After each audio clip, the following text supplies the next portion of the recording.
Alright guys, it's Chatterbox Reviews, coming to you guys with my review for the movie The Father.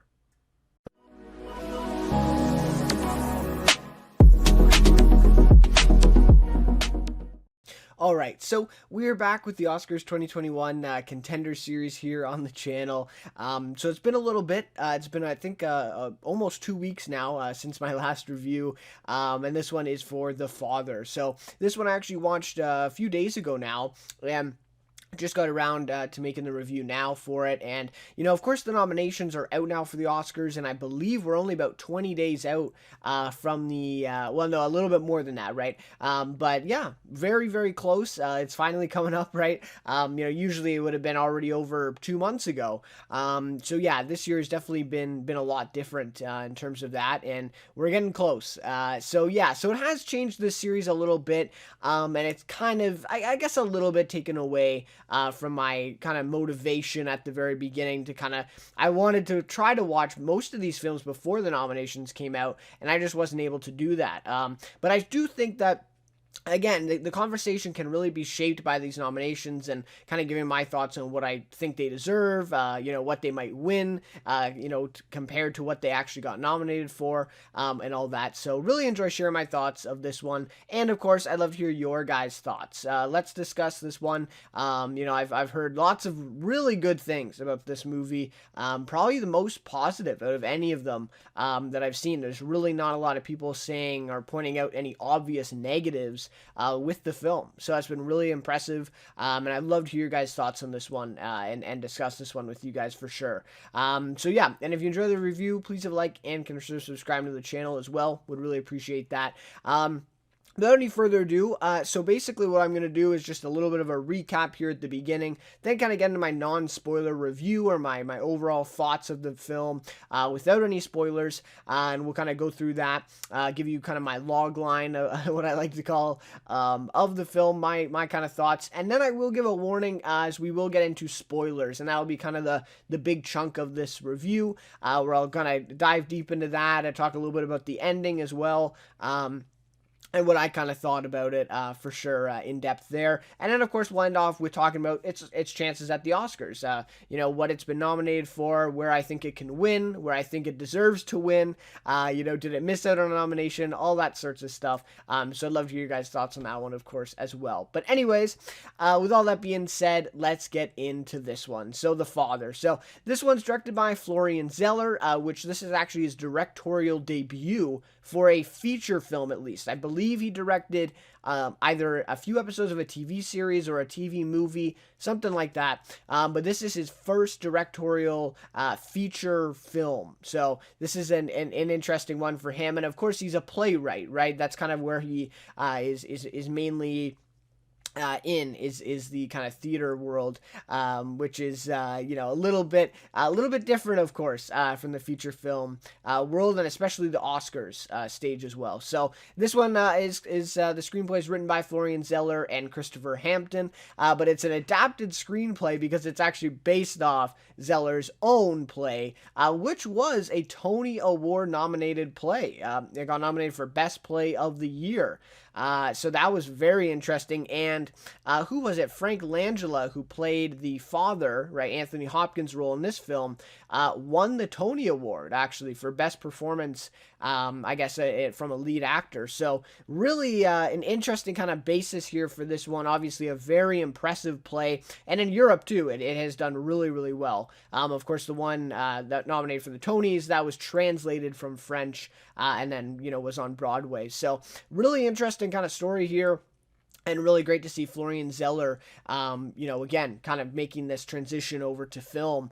It's definitely interesting because now this is the third film out of kind of the Oscars contenders that is based on a play. And I mean, the film itself even feels very much like a play, less so this one than the other two, but still, it still does. So yeah, it's really interesting stuff. And again, in any other Oscars year, this film and the other two are probably not even in the conversation, but that's what it is for this year. We get them. So yeah, so there's some really interesting stuff with the background for this. So yeah.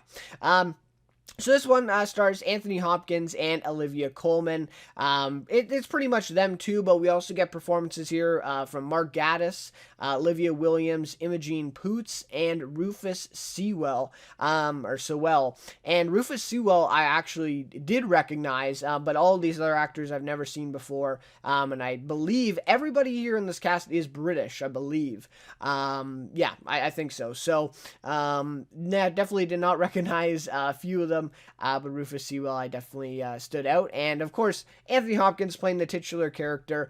Someone has already won a Tony Award, so the expectations are pretty high there for Anthony Hopkins, who obviously is a very, very capable actor himself. And Olivia Colman, coming off that Oscar win from a couple years ago for The Favorite, is also a really interesting cast in a supporting role in this film. So this one follows an aging man, Anthony, and his worsening struggle with dementia, which puts a lot of strain on his relationship with his daughter, Anne, who is forced to make difficult choices about his future care. So, a lot of people, obviously, it's dementia focused, right? That's kind of the whole focus of the film. And, a lot of people have talked about its kind of impact on that issue specifically. But it is a lot about that relationship between Anthony and his daughter as well. So, and of course, that spinning off from the dementia, that condition. So, anyways, now let's get to my kind of overall thoughts without spoilers here. So, this film first premiered at Sundance back in January of 2020, and then the TIFF, right? So Toronto Film Festival, or Toronto International Film Festival, in September of 2020 to overwhelmingly positive reviews, right? And then it finally had its wide release in February, and then I believe that was in theaters, but then the kind of on-demand was in March, and that's, I think, when a lot of people actually got to see it because of the theaters being closed still. And so when this film actually received its release, and like I said, on demand and in theaters, kind of a combination of both of them, it got even more positive attention from critics, audiences, and various award bodies alike. Obviously, the Golden Globes, BAFTAs, Oscars, right? All these award bodies really, really kind of giving this a lot of attention, a lot of buzz. And as a result, it remained a serious contender for the Oscars this year, obviously. Of course, just Golden Globes and all that, but also the Critics Awards really, really helped this film out, and a lot of people were kind of worried because it had such a late release date, right? And it was kind of just, no one really knew much about it, and no one had seen it unless you saw it at Sundance or TIFF. So it was really an interesting journey that this one had, but it was always kind of in that conversation, at least in the background, right? Kind of clawing itself into that, into the Best Picture race. And of course, we know that it is there. So this was ultimately confirmed, like I just said a couple weeks ago, when the Oscar nominations were announced, and the film received 6 total nominations, including Best Picture. So obviously, the kind of the biggest award of the Oscars, and it received that, was one of the 8 that received the Best Picture nomination. So with all of this in mind, my expectations for this film going in were quite high, and I must say these expectations were pretty well met. I don't think it's a perfect film, and I do think I still like Minari a little bit better than this one in terms of comparing it to the other nominations. But this one really, I would say, it met my expectations because I knew it was a play going into it, and that's kind of where I had the main problem with it. And so in that way, with knowing it was a play and a little bit of that stuff in there, I still really, really enjoyed it, and overall lived up to my expectations. So here's my log line on this one. So while the film does seem somewhat confined by its theatric approach, it features incredible performances from both Anthony Hopkins and Olivia Colman, accompanied by some intriguing direction and a seriously impressive script. A very, very impressive script. And I'm assuming, after watching this film, that the play obviously was nominated for a Tony for Best Play of the Year. But yeah, I mean, this script for the play must be really, really good. And this one was great for the film as well. So, though films in the past have depicted dementia and its far-reaching effects, none have quite achieved what this film does in immersing the viewer in that person's mind and in kind of the victim of dementia in that person's mind, and depicting what the condition can actually feel like, right? I don't think a film, or at least that I know of, has done this before, or at least has done this to the level that this film achieves. So this type of immersive experience is ultimately achieved through the great non-linear storytelling approach here, fantastic production design, of course, and incredibly impactful score throughout the film. That really all these things kind of work together to emphasize this immersive experience that really sets this film apart from as obviously its predecessors in covering this type of issue, but also just all of the films this year in general, in the Oscars race. Really, really great. So overall, this is a very impressive film that offers a unique depiction of dementia. And in the context of an Oscar caliber film, I believe it definitely lacks a certain cinematic quality while compared to some of the other Best Picture nominees, but it still works very well as a film. And this is not something that I can really say, and I'll get into more of this in my spoiler thoughts, but this isn't something I can say as much with the One Night in Miami or with the Ma Rainey's Black Bottom. This one does work as a film. It works very well. But yes, it still does kind of lack this kind of cinematic or typical movie style to this one. It does at times still feel like a play, and it does feel a little bit confined by that approach. So, yes, a very impressive film, but in terms of an Oscar caliber film, like I said off the top, in a normal year, this one probably isn't very, it's maybe an acting kind of vehicle for Hopkins and Coleman, but this is not the type of film that would be a Best Picture nominee. Something like Fences come to mind. Of course, that did get a Best Picture nomination, but again, I think in a very strong year with, 8 nominees, I just don't know that these kind of play-like adaptations would really do that well. So anyways, those are all kind of my thoughts for non-spoilers. So now I will give a warning. So if you haven't seen the film or you haven't seen all of it yet, maybe come back here once you have. But yeah, so anyways, now we'll get into some spoiler discussion. All right, so now in terms of discussion around some spoilers for the film, so first off, I start off with this in every kind of discussion for the films, in this series, but performances. Incredible performance from Anthony Hopkins here in this film. This is the best I've ever seen of him. I haven't seen Silence of the Lambs, and I haven't seen The Two Popes, which are two performances that obviously I believe he got nominated for, both of them. Definitely The Two Popes got nominated for, and obviously, he's a very established actor. I mean, I've seen him in Westworld. He was great in Westworld in terms of some TV stuff. But in films, I mean, absolutely great. But this is the best I've ever seen of him, to me. And I have seen him in quite a few things, but like I said, maybe not the most high-profile things. This is, what a great performance. And what a great opportunity that he's given here, too. And it's no surprise that Frank Langella, who is a great actor as well, but that he was able to win the Tony Award for Best Leading Actor for playing this same type of role. It's just such a great opportunity for an actor like Anthony Hopkins or Frank Langella even, or really any actor that is kind of that age and fits the kind of mold. I mean, this is such a really great role where they can really kind of show this range and this emotion, and it's just so great from Anthony Hopkins here. And without his performance, I obviously don't think the film would work as well. So yeah, some really, really great stuff. And I'll talk more about it a little bit later with kind of the emotion that he showed and what that really brings to the scenes. But it really is this kind of horrific, some of these horrific turns in the film. And he's able to embody that so well. And also, of course, there's a little bit of comedy in there as well with his character. And just those moments where he realizes that things aren't quite right, that his memory is going. I just those moments are so great, and the way you're able to connect to that character really builds on this immersive experience that they're trying to go for. And again, without that kind of performance, I just don't know that the film would even work that well. So yeah, incredible from Anthony Hopkins, and I'll talk more about it when I get to my Oscars chances, but I don't understand how this performance is not, I guess I do understand it to an extent. But this is the best performance of the year, at least for all the other actor nominees that I've seen so far. This is the best. Anthony Hopkins is simply fantastic in this one, incredible.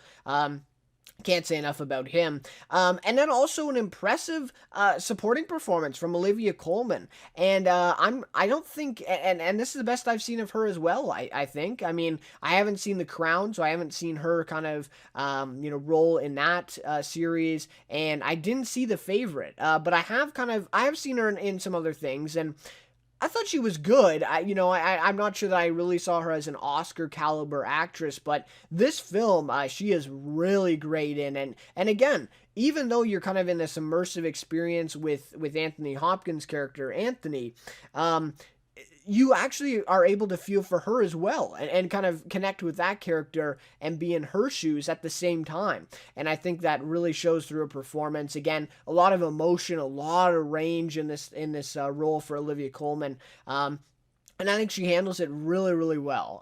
Again, one of the best, definitely one of the best supporting actress performances for sure. Her and Yeo Jung Yoon are very close for me. Really great, obviously different performances, and I think Olivia Colman gives a little bit more of an Oscar type performance for sure. But yeah, no question, even in any other year, even if this movie did not get a Best Picture nomination, these two are locks. I mean, really great performances all the way through, and just some really great acting here from both. And again, even if Olivia Colman's performance was a little bit different, again, the film probably wouldn't work as well. It's a little less important than Anthony Hopkins, but still very important. And also the chemistry between the two is really great, which I'm not sure that they've actually worked together before, or at least, side by side like this together before. But they are really great on screen with each other, and the chemistry is definitely there. You can see that. So really great job from both of them.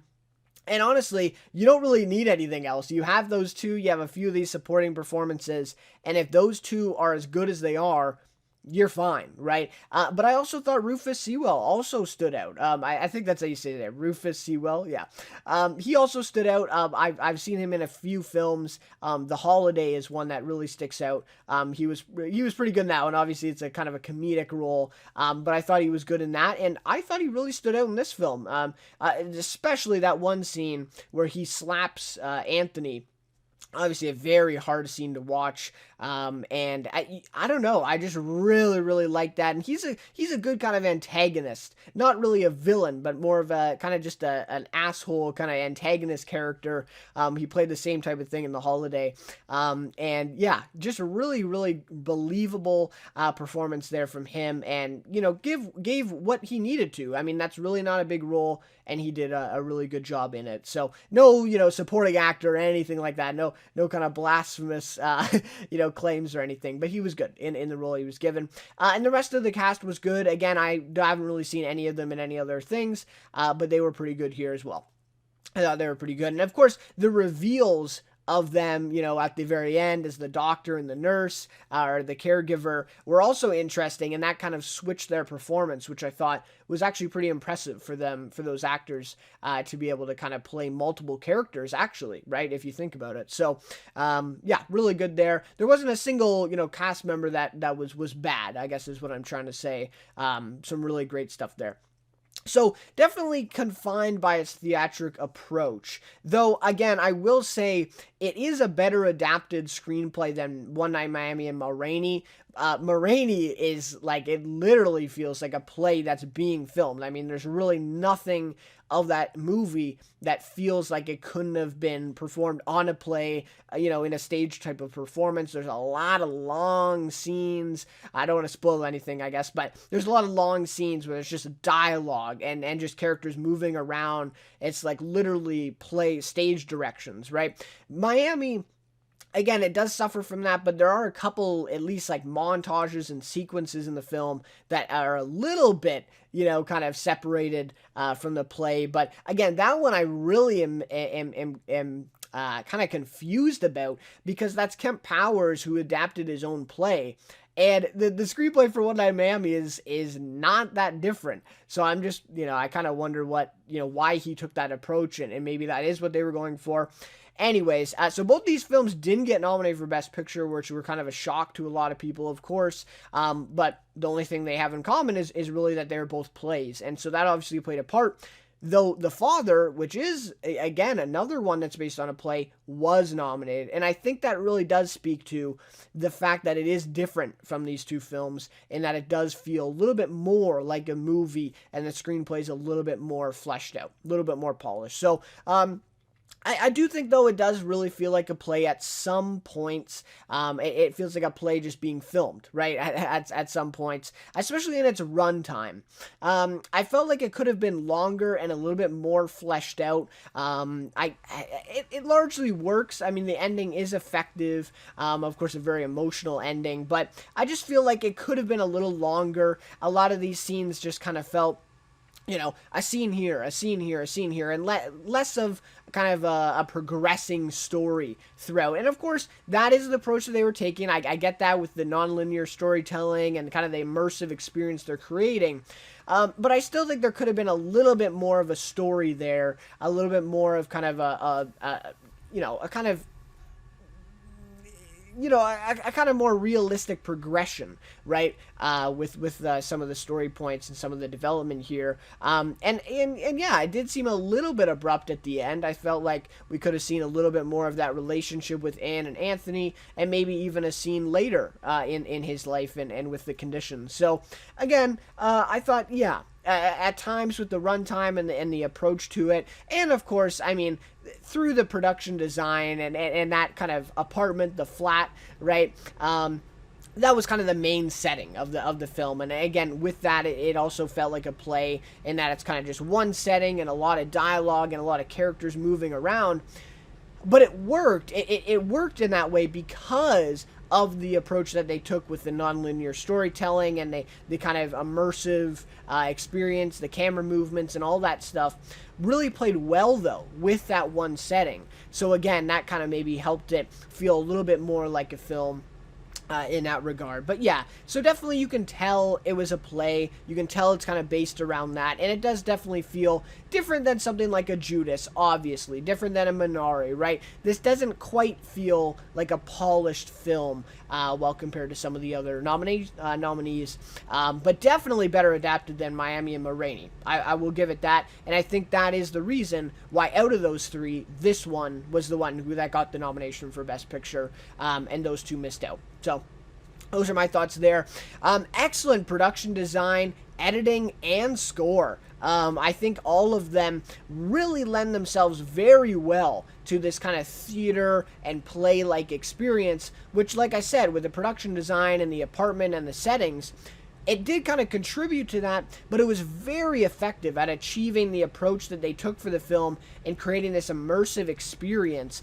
And again, the editing, really, really strong. And editing together these kind of different timelines and these scenes repeating themselves, really, really like that. And again, the cinematography here, or I guess kind of the camera movements and the way that went into the editing with this flat, and the way that, just they film Anthony, walking to this room, and then all of a sudden he walks into the next room, and it's a whole different scene playing out with these different characters. So I thought the editing was actually very impressive in that way. It really gave a nice flow to the film in that regard. So yeah, this immersive experience, very well founded here, and the production design, of course, adds to that, because you have this feeling of this exact same thing playing out over and over again as you're in this apartment. And even the apartment itself, the walls all feel the same. I mean, all the rooms look the same, and they all kind of have the same qualities and the same look to them, which also is very, very good, for this, immersive experience type of thing. And of course, the score really, and I'll get to this more when I talk a little bit more about kind of the kind of horror, natural horror elements. But the score really lends itself well, because it really makes you kind of feel trapped, right, in this apartment, and in these kind of experiences, in these moments with Anthony. I thought it was very, very well done.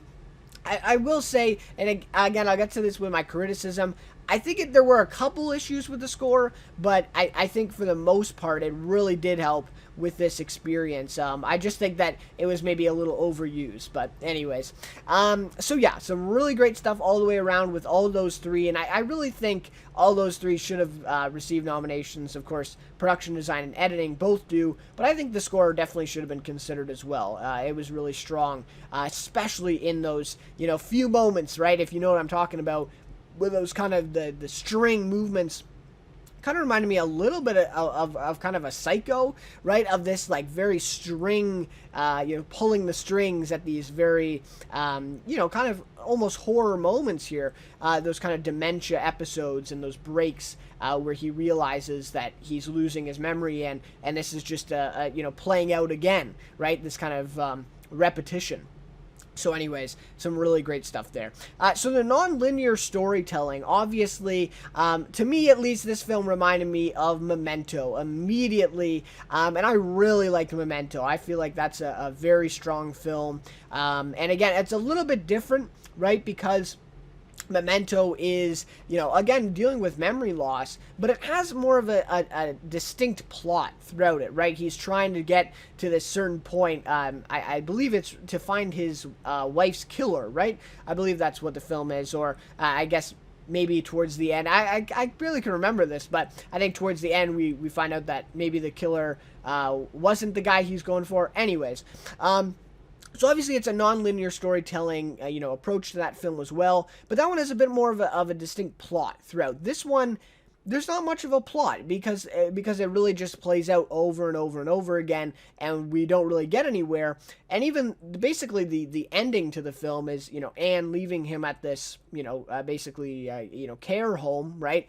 Where people can look after him, and he's no longer living in her flat. That's revealed to us like 15 minutes into the film or 20 minutes into the film. So there's really no suspense or anything at the end, or it's not kind of a big twist or reveal, because we already know that he's there, right? And we're just kind of piecing things together with the scene. So yes, it is like Memento in that way, but again, I think it's very different as well. So it is a really effective way to tell the story and obviously put the viewer in Anthony's mind, and again, creates this very powerful, immersive experience from beginning to end, right? Like right when we start the film to the very end of the film, it's this very, very immersive experience, and it's because the story is told from his mind, and what we see, his version of reality, if you will, right? What he sees and what he perceives to be real, and all that stuff. So a very powerful way of telling this one, and I'm sure obviously the play material was the same. That's kind of the that's the whole quality of the play, and how well it achieves this experience of being in Anthony's mind, putting you in that perspective. Just a really, really strong way to do this. And obviously, with the nonlinear storytelling, you're kind of trying to piece things together. It is a bit of a mystery that you're trying to piece these things together. Okay, she said she's going to Paris, but now she's here, right? And so it is very confusing, but once you kind of understand it, you really get it, and then you kind of try to piece these things together. Some of them don't even all fit, because that is very realistic, right, of his mind. And again, his kind of version of reality, or his distortion of reality, with his memory. So yeah, some really, really great stuff there with the approach that they took to the story here, for sure. So I also do want to mention the kind of natural horror, and I mentioned this earlier. This film is, to me at least, is very chilling and some very scary moments, especially the first moment, of this kind of, I don't know, kind of dementia break, or the severe dementia episode. That first moment, and especially when the score comes in and we hear that kind of track, right, with the strings, and the just such a chilling moment, and honestly very scary. I mean, it really is, because you're in this perspective of Anthony, and along with him you're realizing that, he's losing his memory, and that these things aren't what they seem to be, right? And that's a very scary feeling, obviously, and just such a great job at putting us in his shoes so we feel that as well. So throughout the film, I think there's a lot of horror elements here, and it is a legitimately kind of chilling or scary film at times because you're so invested in this and so immersed that you really do feel all these feelings that Anthony is. And I obviously that speaks to how well the film is directed and written. So, and the performances for sure. So the use of different actors for Anthony's severe episodes was a really good decision. A very good decision, because at first you're kind of wondering, and then all of a sudden it's revealed that that's his daughter, and at that point it's like, it's just kind of this chilling moment where you figure out what's going on. So that was a very strong decision. And again, I'm not sure if that is what the play material was as well, but a very good decision, and a really haunting thing there to see different actors playing. Obviously, like we know, Olivia Colman's the daughter, that's Anne, and all of a sudden, Anne looks different, and that's a very chilling moment. So the eerie score as well, like I've been saying, with the kind of strings and that really, I'm not even quite sure how to describe it, but this kind of non-diegetic, sound right to it, really, really great, and it would kind of, spark up right at the moment, and so you kind of knew what was happening, and it really, really hit. So really enjoyed that, and obviously the editing. Again, very strong editing, and the transitions between shots all really contributed to these seriously chilling moments throughout the film. Especially, like I said, the first time they reveal his dementia. One of the most chilling moments of the entire year in film, I think. I think it is, for me at least. I haven't seen all the rest of the nominees here, but I think it is. I mean, this is, it was just an incredible moment. And that's what it is, right? Like, he's forgetful, he forgets his watch, okay. But then that moment hits, and it's like very severe, and you realize just what the extent of this really is. It's not just him forgetting his watch, right? It's much more than that. So, really great job. And again, this is where I want to talk about Hopkins' performance, because it also adds to these emotional and chilling moments, because we see him initially feeling completely lost, and then slowly we realize along with him that his memory is going, and that this isn't reality, right? That this, things are wrong, right? Things are wrong, and that this isn't how it actually is playing out around him. And again, it's very scary for us because we're in his perspective, and like I said, with him, we're realizing that his memory is going, that he's losing his memory, and that his version of reality isn't, in line with, again, with those around him. And that is a very difficult thing to realize. And again, in his performance, that's really brought out so well. And again, he's so great because in those scenes, he's just acting normal. And even the scenes as well, where he gets very mad, right? He gets very angry at them for pointing something out, or, for basically calling him on the dementia, or, asking if he's okay. Those are just so realistic and so authentic, and the way that performance comes out is great. And then, again, in a few moments, he goes from angry at them to sad and realizing, oh my, yes, they're right that I'm losing it, and that, this isn't what reality is, and again, this kind of distortion of reality. So really fantastic performance from Anthony Hopkins, and this again is the main thing that really kind of adds to this natural horror and this really chilling aspect of the film for sure.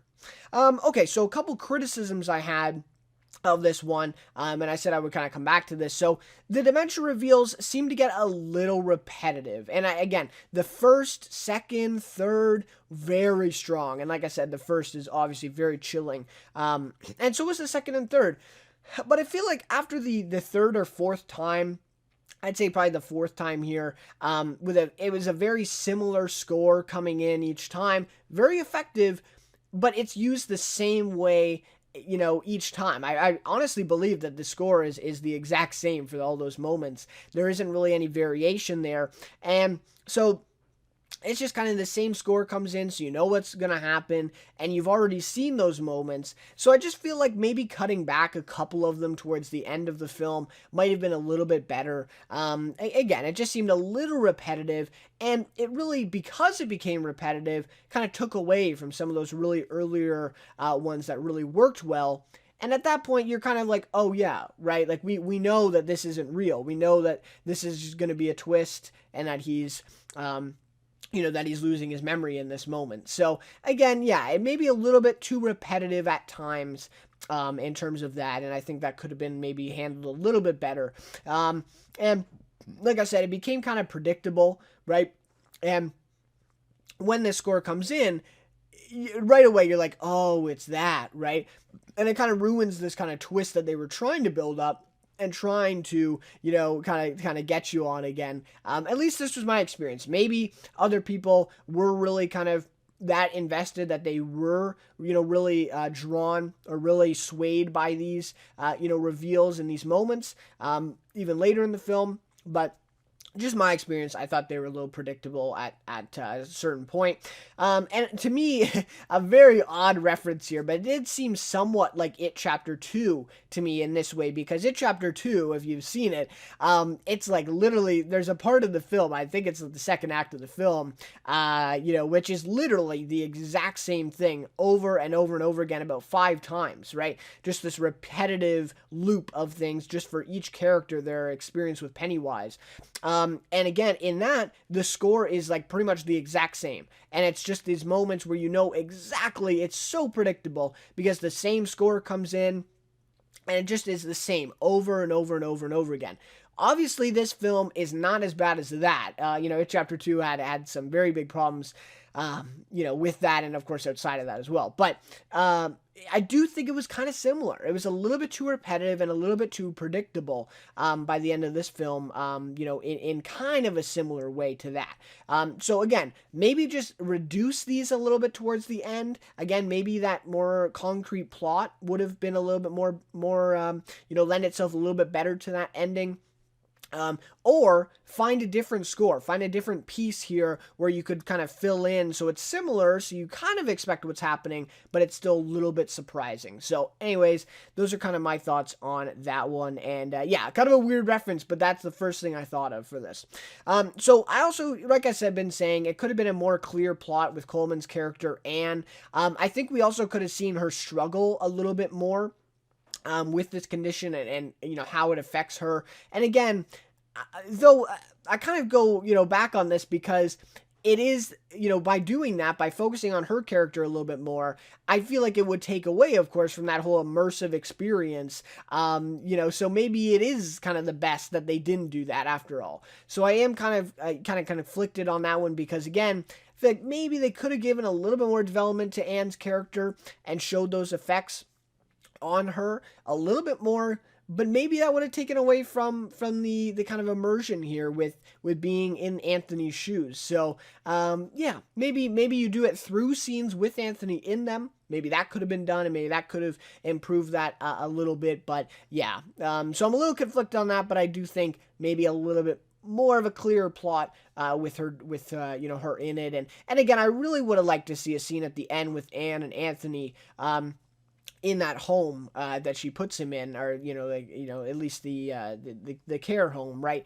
Or I guess maybe the hospital. I'm not sure exactly where he is, but I would have liked to see a scene with that. I think that would have been perhaps even more emotional than with that last scene is in the film. But yeah, really would have liked to see more of a kind of concrete conclusion to that relationship. But anyways, those are all my kind of criticisms I had of this one. Obviously a very impressive film, and I'm very enjoyed it a lot. Thought it was really, really great. But obviously not perfect. I think, obviously it's a theater approach, right? Feels a little bit like a play while compared to some of these other films. And I think, gotten a little bit predictable at the end, and maybe could have been a little bit more of a clearer ending there for those characters. So anyways, with all that being said, let's get into the Oscars chances. So the nominations, of course, are in already, so this isn't going to be what I think it should be getting nominated for or anything like that. So, the six they received was Best Picture, Lead Actor, Supporting Actress, Adapted Screenplay, Editing, and Production Design. So, I believe editing and production design were kind of surprises. Well, Best Picture was a surprise too. But this film did very well, very well. Six nominations was I think overperforming for this film for sure, for what some people were expecting. So yeah, so out of the six, obviously some major ones, right? Picture, lead actor, supporting actress, screenplay. Those four are all very major categories. And then, of course, you have the two technicals. So a nice package here for The Father for sure. So chances. Um, Unfortunately, I think there's honestly a chance where they don't win anything, which is unfortunate because production design's probably going to Mank, editing probably Trial to Chicago 7, but I really think that this film deserves editing. I haven't seen Trial yet, so I kind of reserve my thoughts on that one, but I don't know. It'd be hard to top this one. I really do believe that. I think this film, especially in the transitions and the pacing to this one, just really felt so smooth and so well polished. I think the editing deserves a win here, but unfortunately, it doesn't look like that's going to happen. But maybe, right? Adapted screenplay, very unlikely. It's possible, but it's very unlikely because Nomadland is almost for sure going to win that. But this could be the one film that could upset them, on an off chance. Coleman's maybe Coleman in here, but very unlikely as well. Supporting actress is very an interesting category, but it seems like it's kind of Yo Jung Yoon's award to lose at this point. And she's great, but yeah, I'm just not sure about Coleman either. And lead actor Anthony Hopkins, it looks like Chadwick Boseman's going to win, which after seeing both their performances, I think Anthony Hopkins is quite a bit better. This is an insane performance from him in this film, though. Of course, Chadwick Boseman, passed away, and of course that plays a massive role in his kind of campaign and him receiving that award. But I think that Boseman is probably going to happen. Though objectively, I think Hopkins is better and should get the award. That seems like it is going to happen. So, with all that being said, and I don't think it wins picture, right? Because that's pretty much Nomadland locked up. So, yeah, with all that being said, it doesn't look like this one is probably going to win anything, unfortunately. But in my opinion, like I said, I think Hopkins and editing would be, two that they should win. And I think that's fair. I think, objectively speaking, Hopkins, I think, gives the best performance. I haven't seen Gary Oldman yet, so that's something that I guess to consider. But he is not really in the conversation of winning yet. So.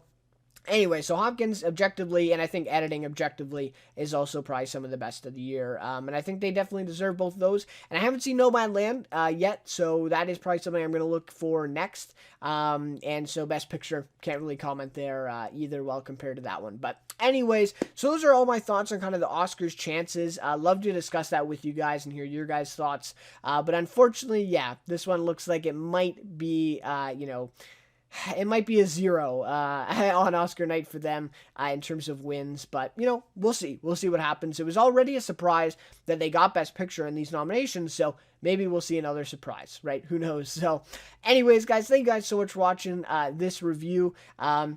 Love sharing my thoughts on this one, and love to hear your guys' thoughts on the Oscars race, the film. What was your kind of experience with watching this one? I know it was very difficult for a lot of people to see this one. Very interesting release.